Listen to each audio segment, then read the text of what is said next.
Start in a few minutes.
Hello, Ramya.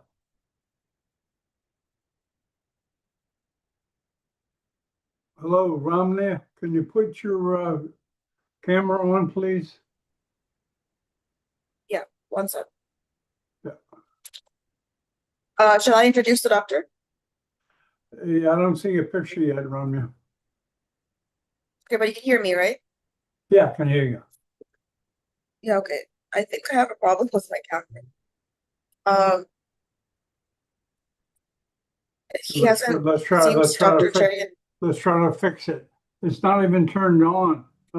You're connected, but you're not turned on. Go in the left bottom corner. There's a video camera. Just turn that on. No, I think it's a problem with my laptop. Okay, can you get another computer so you can see your camera, please? Looks like you're trying something there.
Ramya Chintalpalli.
Okay, I don't think I can sort it out now, but I don't want to delay anymore. So I'll just introduce the doctor and then see if he can connect as well, because I don't see him here. Okay. So today's talk is about the Medharanya, which We're not Times starting, Medical is doing. we're not starting yet. We're not starting yet. Not yet? So, Okay. Should we wait some more? yeah, just wait.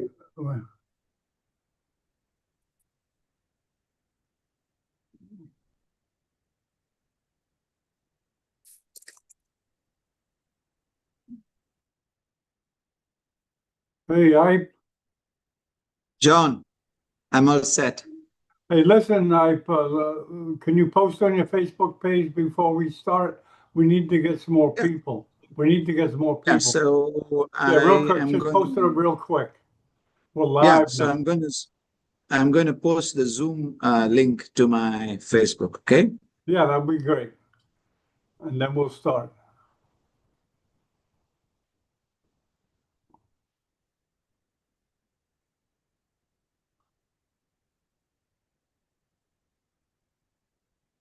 I'm sure we'll get more people with that. We want to spread your message, Ike. Okay.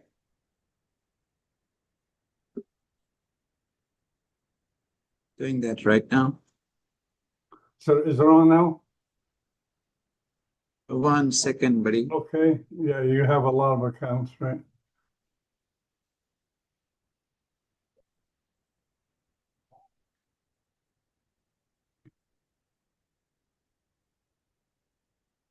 Putting it onto my Facebook page. Yeah. The one that has 9,000 followers. Took you a while to build that up.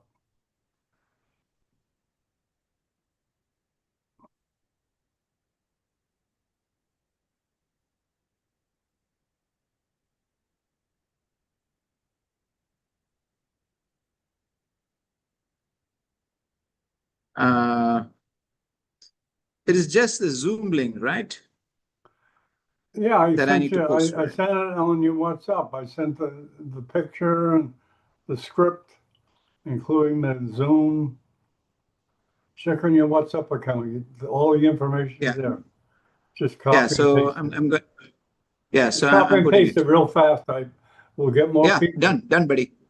Yeah. You got it? You're all set? Yes. Okay, Ike, let's go. Yes. You ready to start?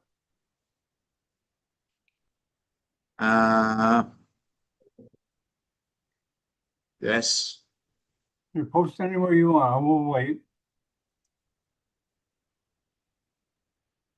Are you ready to start? Yeah. I'm all set, Okay. buddy. Okay, 10, 9, 8, 7, 6, 5, 4, 3, 2, 1. Good morning from Miami Beach. This is Dr. John Bennett broadcasting for Neurosurgical TV. We have an old friend, Sharian, a well-known educator in India, and he's going to talk the role of Medharanya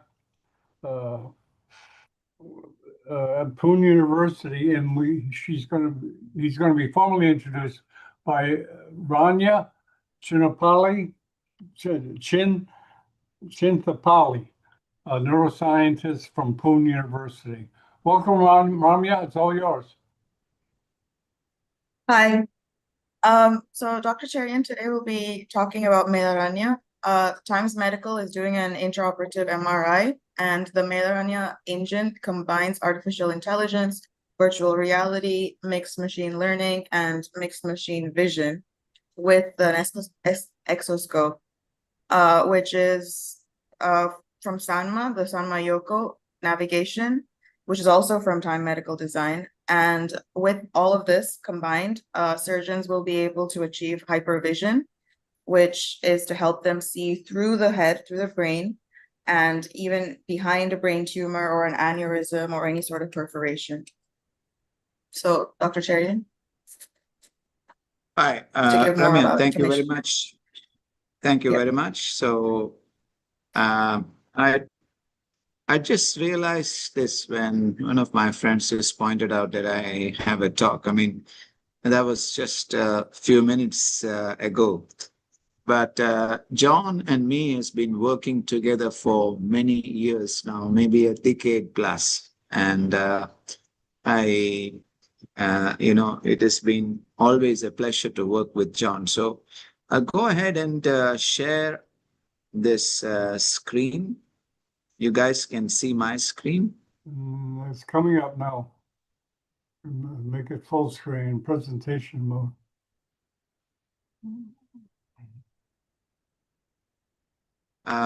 It's not Can you see presentation mode. this? Yeah, we can see it. Yeah, perfect. We got it. All right. So I'm going to tell you what is actually hypervision. This is something that I talked about a decade back. So I want to show you, say, for example, this is a scan. And let us say this scan gets reconstructed this way. And now, after it gets reconstructed this way, you can look inside this because this, imagine, this is in VR. So once you look inside this, you're going to see everything, front, back, everything. And then now this scan reconstruction, if it is registered onto the patient's head, which we've done right now, if it is registered to the patient's head, not as a 2D injection, but as a VR injection, which means it is there. So the optic nerve is actually the optic nerve. The carotid is actually the carotid. So the moment you switch off the exoscope feed, you can still see everything. Whatever you want to see, you can see. Okay, that is hypervision. Now, the good thing is, you want to see if there is a tumor, and you're seeing the tumor for sure through the exoscope and through the hypervision. But let's say you want to see behind the tumor what vessels are there. Or let us say you want to see when you're finishing the tumor, what are the structures that are going to be just next to the tumor. So you could just put your instrument down into the hypervision field and you would see exactly what is behind. Let us say I'm pulling the tumor. What are the structures that's going to be at risk? You can still see that, all the vessels, everything. So with AI, machine vision, machine learning, hypervision has gone to the next level. This is what we have built, and this is what we would like to show. So it all started about a decade back when we talked about innovations in microscopic neurosurgery. We've graduated to ultramicro neurosurgery, but this is where it started. So this was a book by Rang Francois and my good friend. And the chapter was with Hira Ibrahim, Timothy Jackson, and Igor Maldonado, all my very good friends. Ibrahim and Hira were my students. So this is where we started from. So this was where hypervision started. So we started working on it first with Microsoft HoloLens. We started reconstructing the scans and putting it into the real screens in VR. We started working with the exoscopes first. It was proving to be very difficult. I know because there's not a lot of people who's done this now. I mean, Medivis has done to some extent, but not on an exoscope field. And Med Digital from Russia is also working on it, but nobody done it on an exoscope. So we worked on it with high resolution, but with the present tools like machine vision, machine learning, AI, image augmentation, this becomes much more easier. And we also started working with many companies like Time Medical, Acer, and many more companies which helped us to realize this dream. I figured that unless I am with a group of engineers, working with them all the time, talking to them, interacting with them, it's difficult to build these things. So If you ask me who's my team, I have a team of neurosurgeons with me, an excellent team, and I have an equally excellent team of engineers with me. And this has been going on for 4 or 5 years, and that's why we've been able to develop this. So let's show you the first thing, 2014. This is what we started with. These are 2 universal robotic arms, and one is holding an endoscope and one is holding a webcam.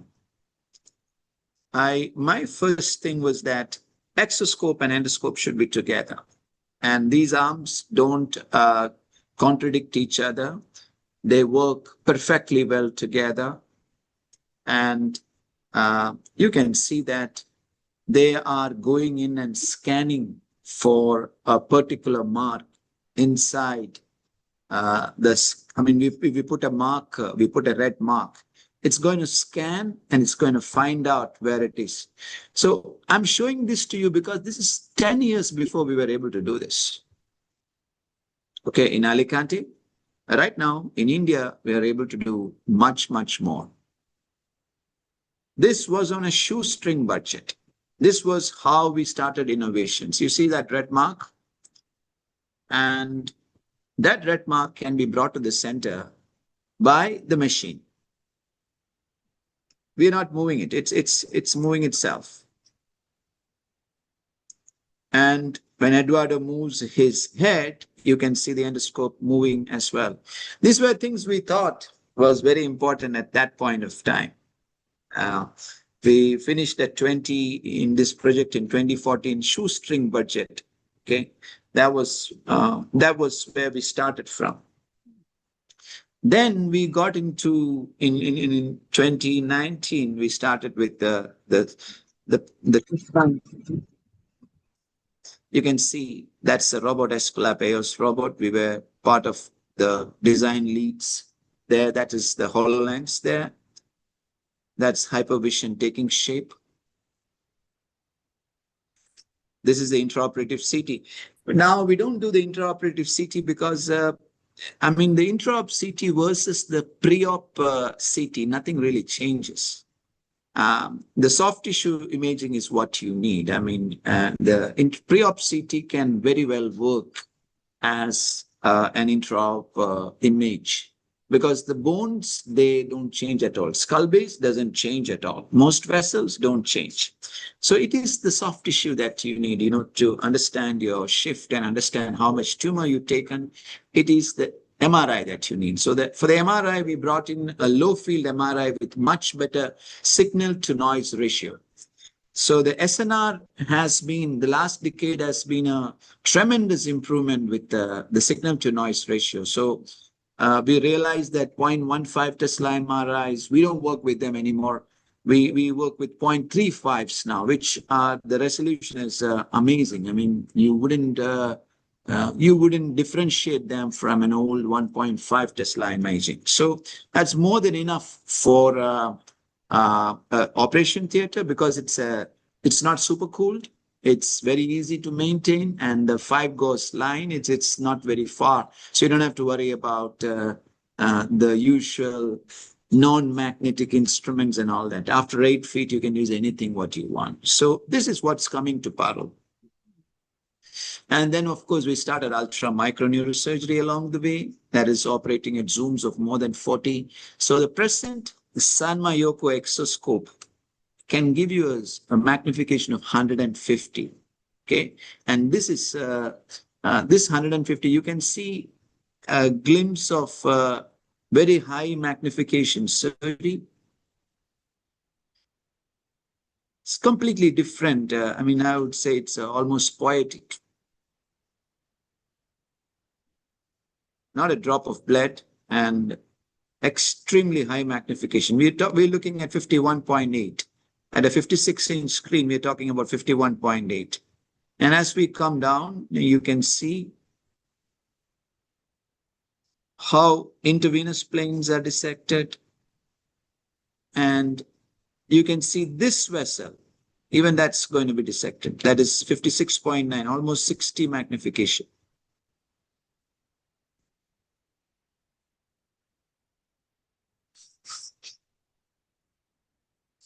So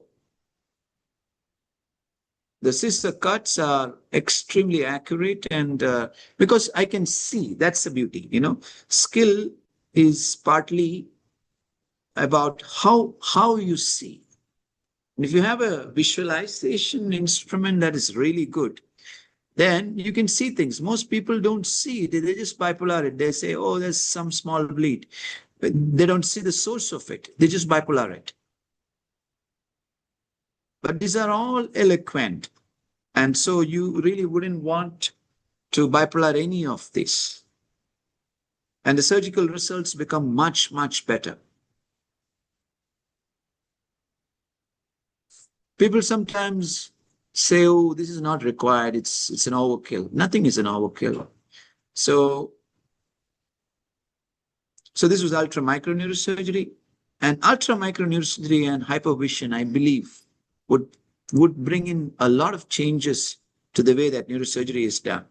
We're looking at a lot of minimally invasive approaches like the Mosaic, XPA-JUF, and many more other innovative things. You can see the other side, carotid is already seen.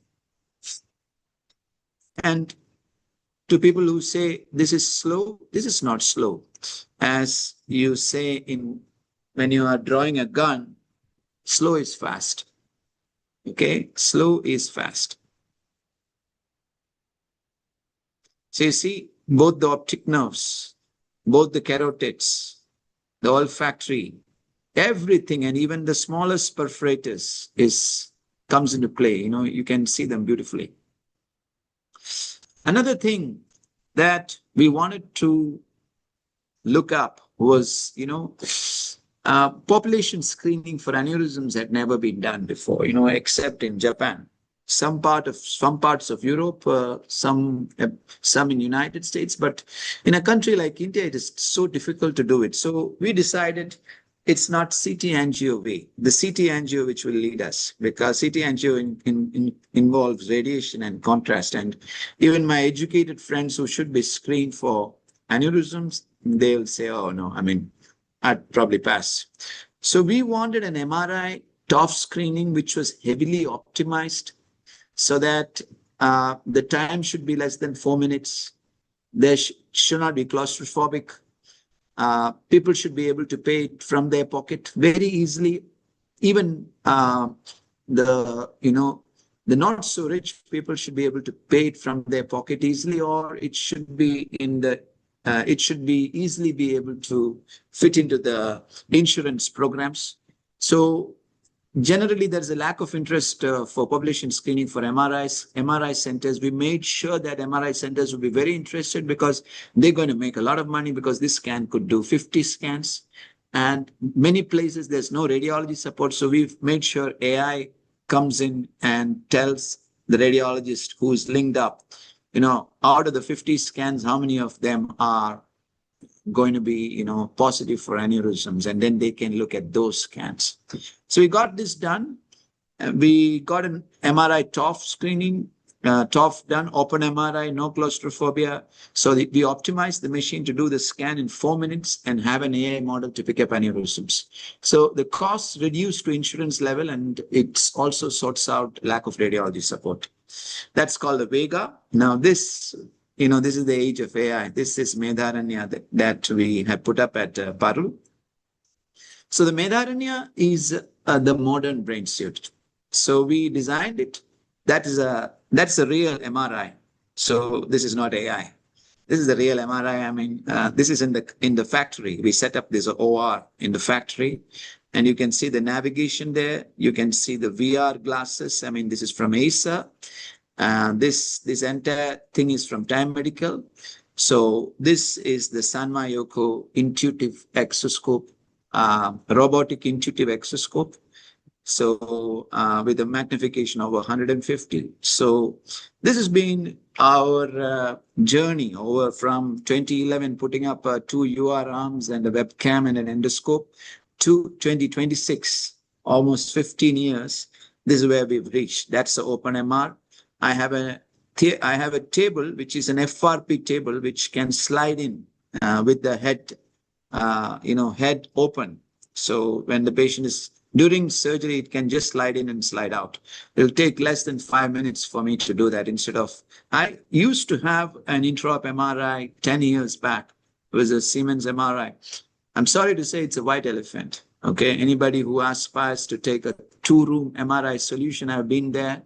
And anybody who's been there will tell you it's, it's 1 hour just to transfer the patient from your table to, you can say it's auto-registered. You can say, there's a fantastic transport system. No, you cannot transfer the patient from the theater bed to the MRI and back.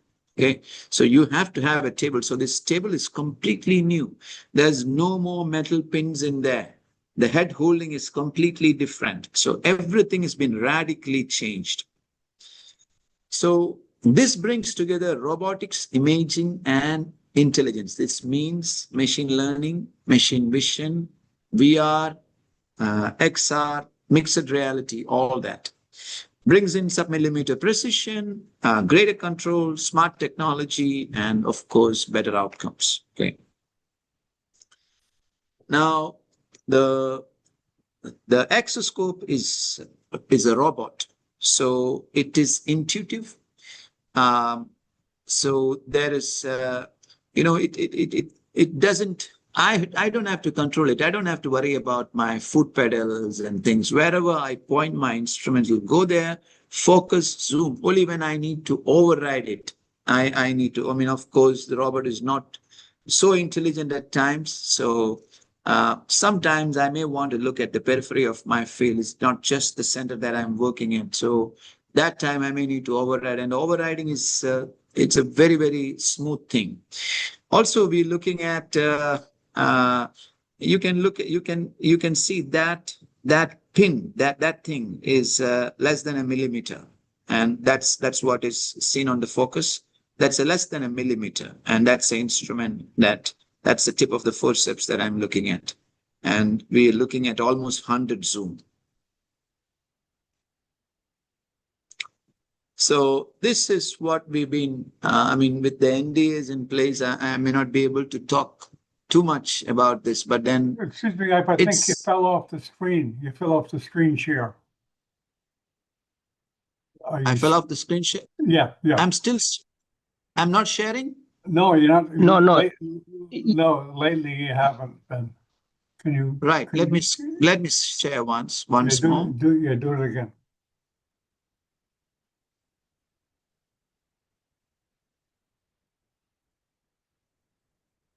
One second.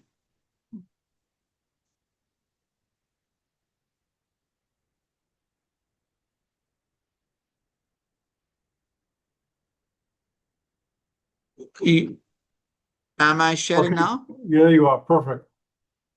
Yeah. So this is the real Medharanya. So you have the intraop MRI, you have the navigation inbuilt, you have XR. So the exoscope feed and the MRI feed and the pre-op CT, angio, everything combines into this headset. Okay, we have a very powerful computer to drive the headset, so without any lag. So the navigation, the neurophysiology, the exoscope, the MRI, everything is there, and it is it is 1/10 the cost of anything similar. That's the beauty. So what we're planning to do is we're taking out all these big companies who are not very receptive to what neurosurgeons have to say, because they give us a keychain or a key and tell us to operate. They say, and they say that the charges for this key to operate, the charges are $1 million. So this is what I've been tired of. So I wanted something that I can operate with. I'm comfortable operating with. Everybody is comfortable operating with. So I made a wish list for myself. And then I started, now we have 17 companies who are associated through Time Medicals to kind of come together and make things together for us. Starting from everything. Hello? Somebody said something. John, was it you? You No, asked something, buddy? no. Okay. So, so basically what we are looking at is Medharanya is that you have ICT, intraoperative CT or intraoperative MRI, whatever you want, with pre-op images, pre-op images and the intra-op images are made to a phantom. AI works on it, segmentates it. It's not like the earlier intraoperative MRI, which will give you an image, and after 45 minutes, you don't know what you're looking at. Okay. There is some T2 weighted hyperintensity. There is one T1 weighted hyperintensity. You don't know whether that's bled. You don't know whether that's edema. You don't know anything. But here, the AI is going to decode it and tell you, listen, this is tumor probably, and this is bled. Okay. Going from the pre-op scans, properties of the pre-op scans, this looks like tumor, which is left behind. This looks like edema. So that's like the best thing that the surgeon can have. The surgeon doesn't have to worry about, there's not going to be interoperator variability. So, I mean, taking out the tumor that is seen and that is navigated, it's very easy for everybody. I mean, you don't need particular skill for that.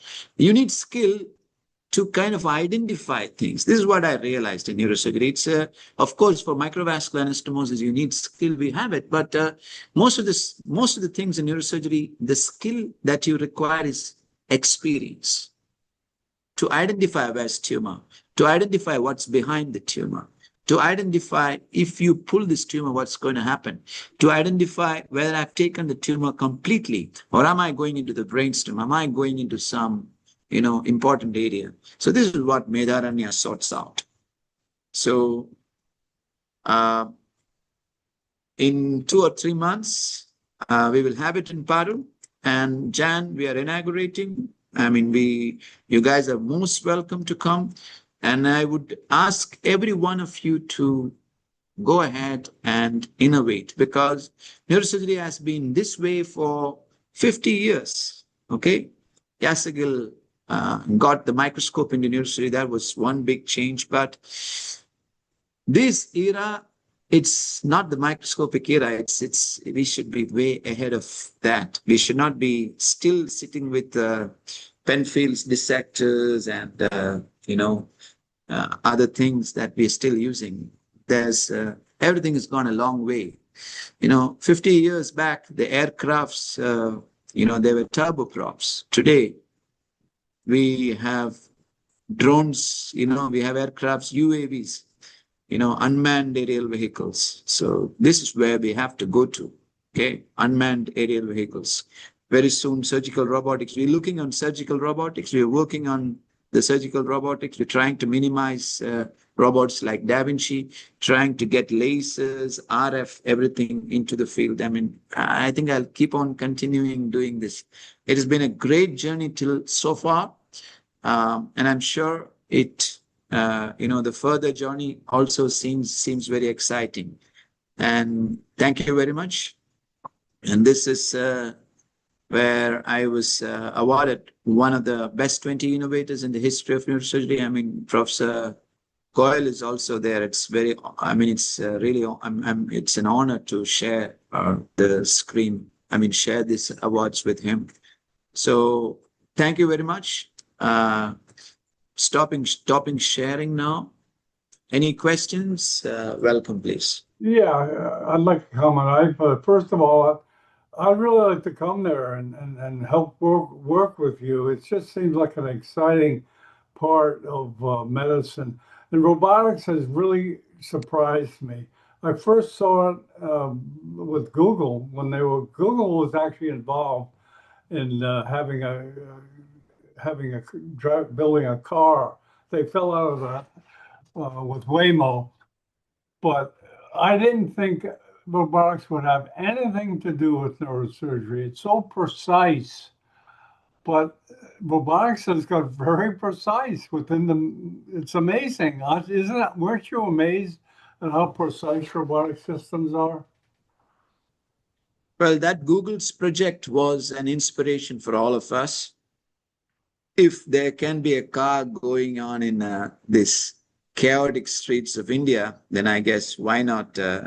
Why can't the surgical robot take decisions by itself? But we're not anywhere there. But still, as a master-slave system, we are looking at minimizing, like the Da Vinci single port, we are looking at Da Vinci single port and other robots. And we're looking at, one of the best things that has happened is that, China and India has forged a great partnership. I must thank United States for that in some ways, because there's a lot of guys who's come back from United States, both to China and India right now. Earlier, we had to work with companies from United States, but now there's a reverse brain drain that's happening because of the policies in United States. So there's a lot of guys who's come back and started amazing companies, both in India and in China.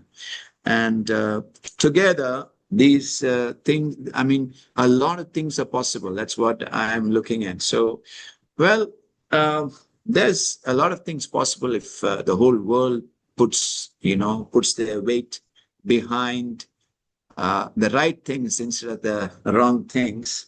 There's a lot of things possible for sure. But right now, India, China, to some extent, Russia is, we'll be having a project with a group from Russia also who is done an amazing VR fandom navigation. So like Medivis, but way better than Medivis. So only thing is, we are installing a very powerful system for that. That's what is required. But with the NVIDIA chips right now, they are amazing. So I think it's all coming together. Has your friend Garnett Sutherland, have you touched base with him lately? Yeah. Garnet was very happy that we were starting all this. I remember in 2009, Garnet came to my center. He was there for about a month with us. And that time, I was a junior neurosurgeon who was amazed by the fact that Garnet had done a robotic neurosurgery a couple of years back with the NeuroArm one. I don't know if people here have heard about Garnet and NeuroArm. He's already done this surgery in 2007 with a robot. Yeah. Okay. That's amazing. That was when I was inspired. I would say Garnet was the reason why I took this up. And then, what I realized that when you shift from chariots to the car, you cannot have the horse's legs for the cars. You have to have tires. So you had to go a complete paradigm shift. So, I mean, I feel Garnet the tools were too big and he was trying to adapt things like in a hand. But I guess the tools are completely different. The cutting tool cannot be the scissor. It has to be the laser. Okay. So coagulation tool has to be the laser. And of course, there's a lot of things that can be applicable still, but you're looking at a petroclival tumor coming in, a 4-millimeter hole, small craniotomy with a robot that can do it in a few seconds. Then you drill the petrous bone and you are into the tumor. And imagine there is a catheter that can bend all the way. It can vaporize tumor, suck it all out, and only the shell of the petroclival tumor remains. And all this done within 45 minutes. So the patient comes in under local anesthesia, the petroclival tumor becomes a shell, patient goes back home. Okay, it's just an OPD procedure. That's what we are looking at. Okay. I'm sure in less than five years, the way that we have progressed and I have seen, things are accelerating now. It's like the flight just starts off on the runway to versus when the flight's taking off. Things blur now. It's so fast. So less than 5 years, when I say less than 5 years, maybe we might be able to do it in a couple of years. What I told you about the petrocliver, maybe about gliomas, big tumors, we could just go in there. We could segmentate the entire tumor, deliver small, laser shots to that with a live MR thermometry or, MR temperature regulation. I mean, even otherwise, temperature regulating devices, temperature checking devices, and then take out the whole tumor. These are all things that, I see a lot of young guys here, Lukman, Fazar, and all of them, I'm seeing them here. They've been, they've all come to our center before. I'm very happy to see all of you guys. So, what I'm looking at is that, in 5 years, all these guys also should be starting to innovate with their companies, and, neurosurgery should change in a radical fashion. One of the things that Carl, I don't know how he arranged it, a partnership with NASA. Talk about a well-funded company. He was working with NASA to develop that robotic arm. So he had unlimited funds. And the prices you think will come down, right? And in a lot of robotic hardware. You think the prices will come down, right?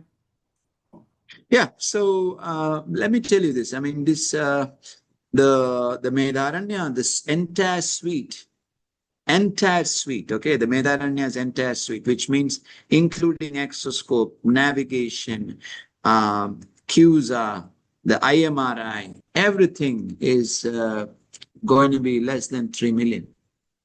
Okay.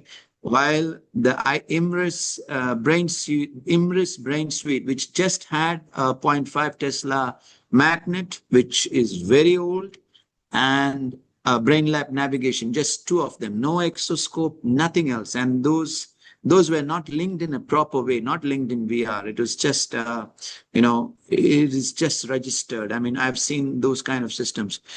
They were $30 million. And this is less than 1/10 the price with everything. So an entire theater comes in less than $3 million. That's great. That's so great. Yeah, so it's less than 1/10. That's the price difference. So most of the second tier cities, most developing countries can afford that. So this is what we're looking at. Okay, I think Fahar had a comment or question. Fahar, you have a comment or question for I? Go ahead. Yes, sir. Yes, sir. Go ahead. It's great to see you again, sir, and Mr. John. Hello. Hello, sir. Sir, it's very interesting, insightful presentation, and I would like to ask several questions. It's very interesting. So, what level of accuracy and precision has been achieved, sir? And how does the AI support surgical decision making and execution? Is the AI autonomous, semi-autonomous, or purely assistive? Yeah. So at the moment, with the hypervision, we have sub-millimeter accuracy. That was the biggest problem earlier, but now we have sub-millimeter accuracy. But if you are asking about the surgery, it's a complete master and slave thing. It's not semi-autonomous. It's not autonomous. But the robotic exoscope is completely autonomous, which means Autonomous. wherever, the robotic exoscope is completely autonomous, which means wherever I park my instrument tip, it is able to track it, and it will focus and zoom exactly on that. On voice command, if I say, hey, Medha, can you zoom? Can you give me a zoom of 39? Or can you give me a zoom of 40? Or can you overlay, yesterday's angio pictures and segmentate the carotid for me? It'll do that. How about the artificial reality of the tumor? You said that the things that I will point to you, this is the tumor and this is not. Is it from the MRI pre-op or from like the neural navigation, or is it some No. mechanism So like that? these are many things, many things are going to be looked at. So Hmm. it's going to look at T1 properties, T2 properties, contrast properties, CT scan properties, pre-op, and then intra-op. And then it's going to tell you, listen, this much tumor is left, and this much is actually tumor. This is probably edema. And the more it learns, and it's an ever evolving system. So if you do, already it's so intelligent. And after maybe doing about 100 cases, and because the Medharanya connects with every other Medharanya systems in the world, which means every single surgery that you've done, if you allow, it's available for everybody else.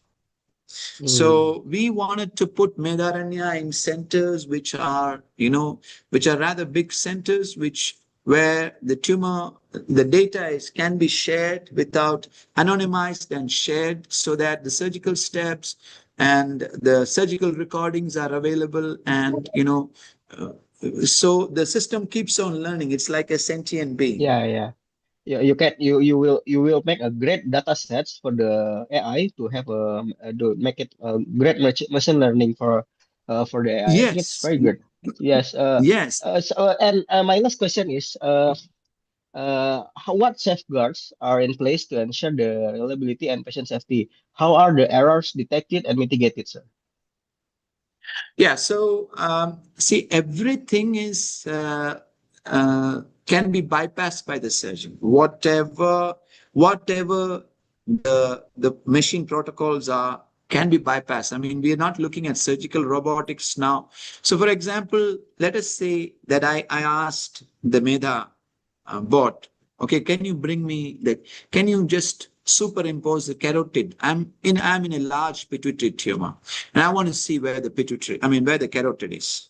So it's going to do first it's going to do independent reconstruction. Let's say it'll do it from the CT, it'll do it from the MRI, it'll do it from the previous pre-op angio, and then I'm going to say, let us say that it will give me a border with about a millimeter. I Oh, can put the okay. sensitivity how much ever I want, but I will already know that plus or minus 0.5 millimeter, this is where the carotid is going to be.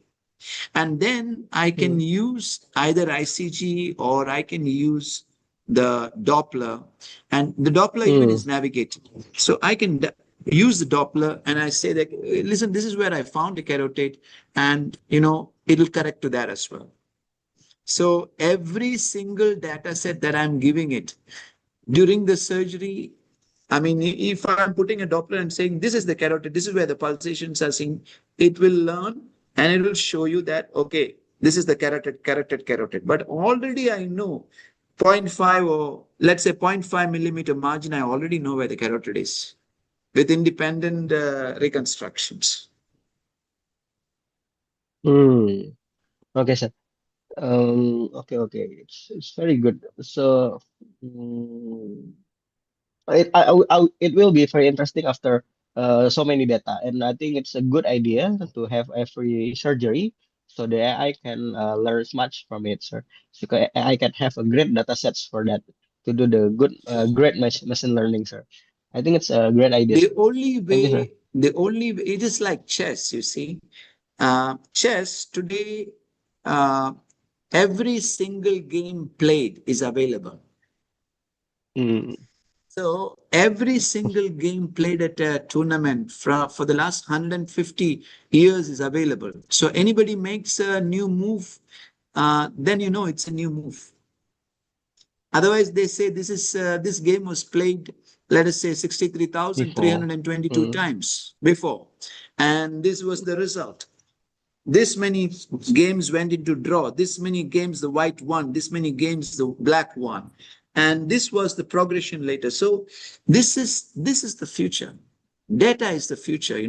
Machines, surgical robots, everything will change. But data, intelligence, wisdom, this is the future, and this is what is dying with each neurosurgeon, because for the last 60 years from Yasagil onwards, what's happening is A neurosurgeon operates about 10,000 to 20,000 cases in his lifetime, learns a lot of things, and after that, boom, down. The next neurosurgeon starts from the beginning. Yes. Yes. This That's is the true. problem. And that's why, and we're not great teachers. We don't have that data set available from everywhere. And so this is the problem. So Medharanya is something that will sort that out. So once people start having, it's like Google Maps, because you're depending on the cars which traveled 3 hours before to another city, so that you can get that data set and say, okay, there's a traffic jam there. So this is exactly what Medharanya will do. Once there are about 20 centers doing things with Medharanya, those 20 centers are going to, their level is going to go up because they're learning from each other. And, their skills are going to go up, their data set is going to get, better. And this data set and this experience is what should be taught. A glamour guy or a skull-based guy or a spine guy will be teaching this. And then the robot can tell you maybe these steps are not necessary. Maybe the best idea would be with LLMs integrated. We have integrated large language models. And that's amazing because we get some amazing suggestions. We Yeah. had this beautiful approach. We designed this beautiful approach called the mosaic approach. That is a suprabrow approach with, we are publishing this. Suprabrow with the transorbital transcavernous and an endonasal. So triangulation of 3 approaches. That'll do everything in the anterolateral corridor with just a small incision. That's great. And yeah, so we're doing this right now. We've already done a lot of dissections in the lab. My team is aware of this approach and we are publishing this. And I'm telling you this because I want you guys, gone are the days when we are worried about intellectual property and I'm holding on to that till I publish. And so I publish this in Facebook, okay? Because I want everybody to learn rather than holding it to myself, okay? And getting credit for it. I'm not taking it to my grave. Those credits, I'm not going to take it to my grave. So what I will take is the legacy that you've done it or somebody else has done it, okay? So this is the age where you should start sharing things instead of worrying about, how much you will make for, keeping the credits to yourself. I'm not a neurosurgeon, but as far as training is concerned, what's it like now in the neurosurgical training program? Are they going full blast into the robotics? Or are they kind of hesitant, wondering, well, we don't have enough proof yet, et cetera, et cetera? You know how things work. Well, the training for neurosurgery is, if you ask me, it's one of the worst. Yeah. Okay. Why? Because we write an exam to get into neurosurgery. So it's like for a football team, let's say we are originally athletes. Okay. We should have a correct mindset. We should have the correct skills. That's not being tested. What's tested is in a written exam is a data set. A data set is available anywhere in AI today. So most AI programs can easily sort out any exams today. And that's what was being asked. Now, when you're training, nobody's training you how to sort out the situation when you have an aneurysm rupture. Nobody is teaching you what is patience. Nobody is teaching you how to dissect. So, nobody is teaching you 3D anatomy, VR anatomy. Nobody is teaching you innovation. Most neurosurgical residents learn is about p-value being something.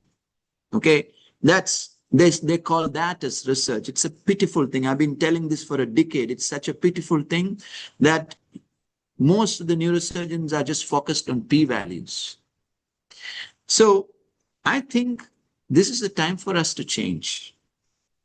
That we start changing in ways that we get this data set of surgeries, we share all these data sets, we share all these innovations, we teach young students how to attain good skills.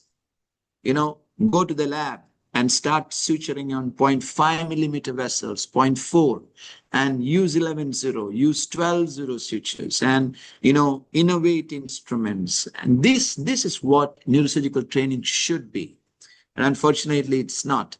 It's like Lionel Messi, going into write an exam, and then his training is also writing the exam and looking at p-values. He'll never be a great footballer that way. So I think the young guys should go ahead, and instead of looking at research that is complete nonsense, they should look at, real innovations.